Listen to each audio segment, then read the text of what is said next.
My main guest for today is the man behind Mozumba, Rituals, co-acting in The Billionaire. Just name them. He has got 150 films to his name. He's no other than one of Nigeria's best actor, Ejike Asiegbu. Okay, and you get to discover him. He's also the president, the national president of the Actors Guild of Nigeria.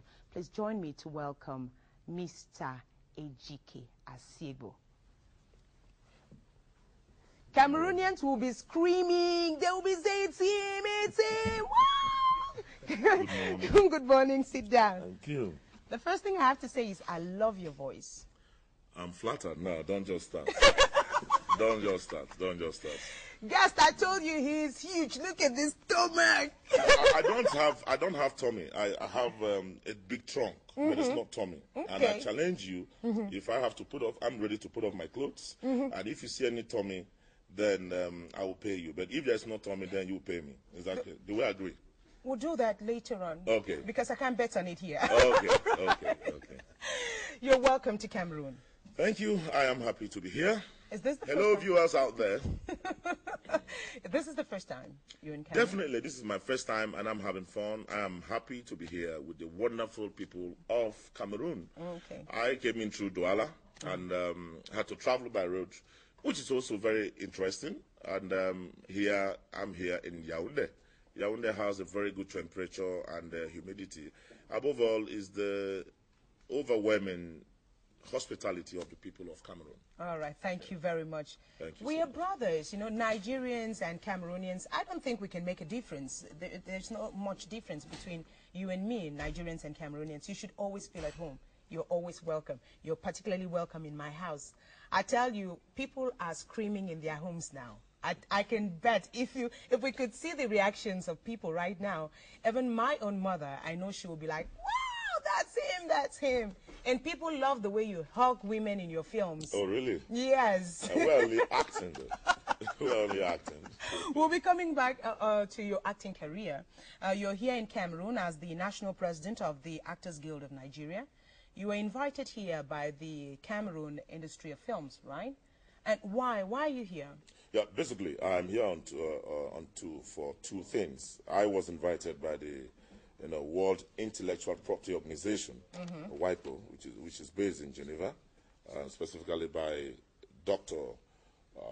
Herman Chacho, who invited me to deliver a paper on intellectual property as a leverage for promoting creative industry in Africa.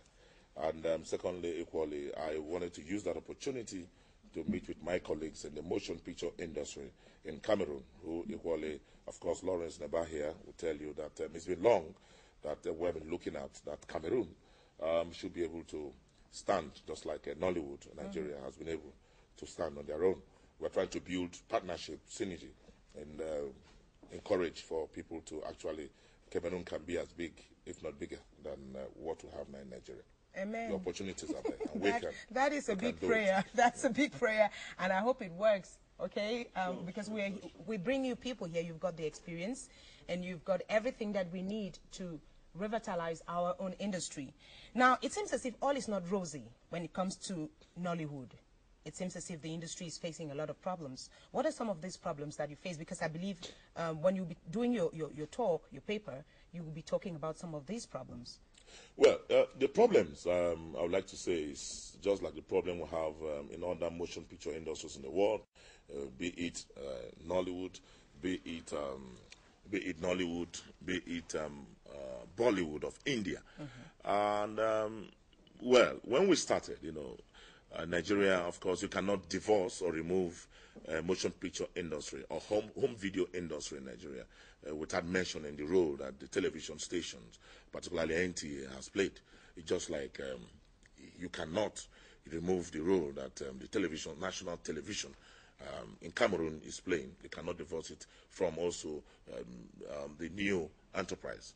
You cannot remove that, and that is important because most of the personnel, both the directors of photography to the presenters, are people who are trained and who happen to also understand, who have programming. This is in programming.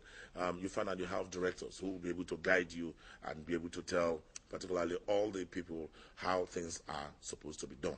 So for us, when we started, which was a private-driven sector initiative at the time, particularly movie making all over the world, even if you go through history of theater or drama, even in the 16th century and 17th century, motion picture making or movie or drama, it was looked at as, for never-do-wells, even music, and non-entities, charlatans, and saprophytic funguses. But today, just like you have in Cameroon, football has become, decimal. Football has become, like a ritual. It has become a festival of some sort that people, value it and appreciate it more than any other thing they can think about. So also, that is the power of television. That is the power of filmmaking. That is the power of music.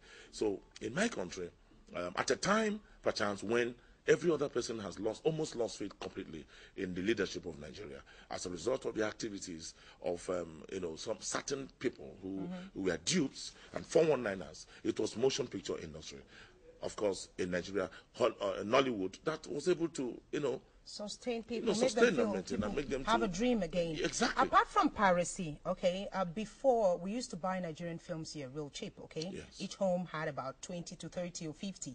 African Magic came, and we don't buy films anymore.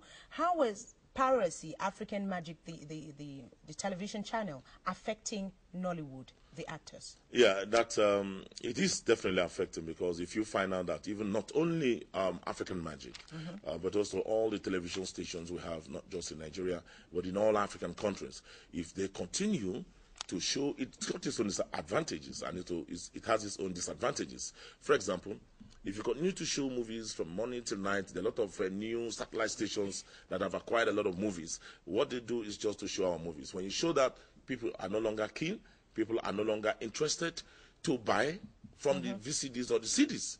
So the implication is the fact that the producer does not recoup his money, actors will not be paid well, and there will be a general lull, and then people will no longer patronize us. What happens to copyright? I believe that they have a right to play these films, and they pay the copyright. Yes, some of them, of course, you know the situation here. A lot of them do not have the right. One, while from some quarters, professionally, they have said that, of course, television stations have right to just, as far as they're concerned, their business is to acquire these films from the producers, and it is the producers' right, in turn, who has the right to now pay us. Now, do not forget, when you are starting, if you are involved in a production, for a lot of people who do not know their right, you just sign away your future because you're working. As far as you're concerned, what you want to do is to do justice to what you got. So now, in coming on set, you do your business, you get out. All right. And the producer pays you for that. Now, there is supposed to be a contract. And in the contract, they are supposed to have specified the fact that, one, the movie, the producer has every right. The producer has every right, definitely, to use your image, to use your photograph, to use the production. They have every right to use it, and of course, within the locale, within that environment, it must be defined. It must be definitive. There are laws surrounding. Not when you sell to a station. It's a different ball game altogether when you sell to satellite stations, and also when you take it outside the country, outside the locale where the production, of course, is taking place. So all these things must be explained to the actor. All this must be explained to the artist. But there's a lot of producers, of course, are mischievous, as far as I'm concerned. All they do is to just sell that right, and them not allow you to know that they got to sell it. Okay, so that's how it we is. understand that these people, you have to benefit from all these movies that are being shown around. Definitely. Now, it is a rape of intellectual copyright. It is. Where do you situate the success of Niger films? We know Hollywood, Bollywood, Nollywood. Where will you situate the success? How come Nollywood has gone this far, and Cameroon, I don't know what I would call it, Cameroon, has not done anything? No, you see, I must say that nothing. I must say that our people, there's an adage that people say, when somebody wakes, that is his morning, So there must be a step. It's a gradual process. But perchance what Nigeria has been able to do through our movies is the fact that we've been able to take it up from nowhere, from the scratch, when we're not given the opportunity to do that. That's one. Two is to believe in yourself, that you can do it. And that will be the major success. You must believe in yourself. You must accept that you can do it. If you do not accept you can do it, no matter how you are criticized, it's a talent. It's inborn. It's in you. And it's a creativity. That you must, creativity is imagination. It's imaginative. So first and foremost, it's something that you must make success of.